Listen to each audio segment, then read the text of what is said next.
Registration desk left சைடில் இருக்குங்க.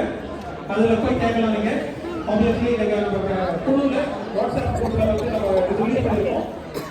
நம்ம பேரவையோட வெப்சைட்லேயும் இருக்கும். நீங்கள் எப்பவுமே ரெஜிஸ்டர் பண்ண ஆரம்பிக்கலாம். இன்னைக்கு டேரக்டாக ரெஜிஸ்டர் பண்ணவங்களுக்கு ஏர்லி பேர்ட் இருக்கு. வீக்கெண்டு அதனால் ஃப்ரீயாக இருக்கும். ஆனால் இன்னைக்கு பண்ணும்போது ஒரு ஏர்லி பேர்ட் இருக்கும்.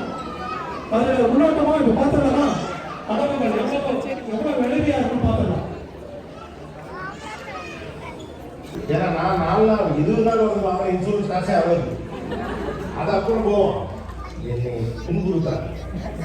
முதல் பிரசவம் உங்களுக்கு எங்க நடந்துச்சு?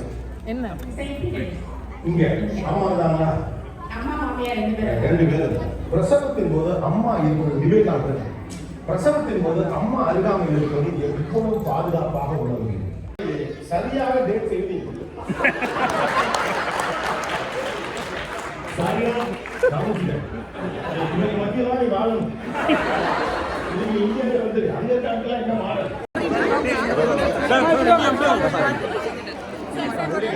கொஞ்சம் இருங்க சார். இப்படி இப்படி இப்படி ஒரு நிமிஷம் இருங்க.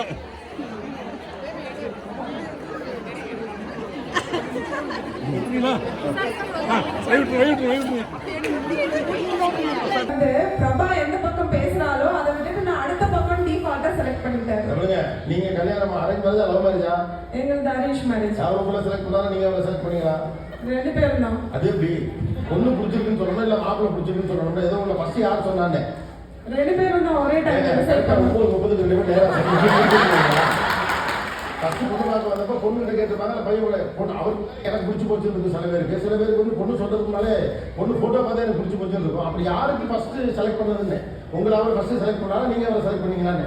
அவரு தான் என்ன ஃபர்ஸ்ட் செலக்ட் பண்ணாரு. அது மட்டும் நீங்க செலக்ட் பண்ணிருக்கீங்க. அதுக்கு பின்னாடி யாருமே எதுவுமே செலக்ட் பண்ண முடியல. நான் சூசகமா சொல்றேன். நீங்க போட்டு நீங்களே வாங்கிருக்கீங்க.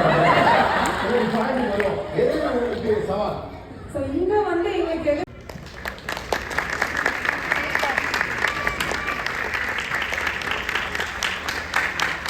முதலில்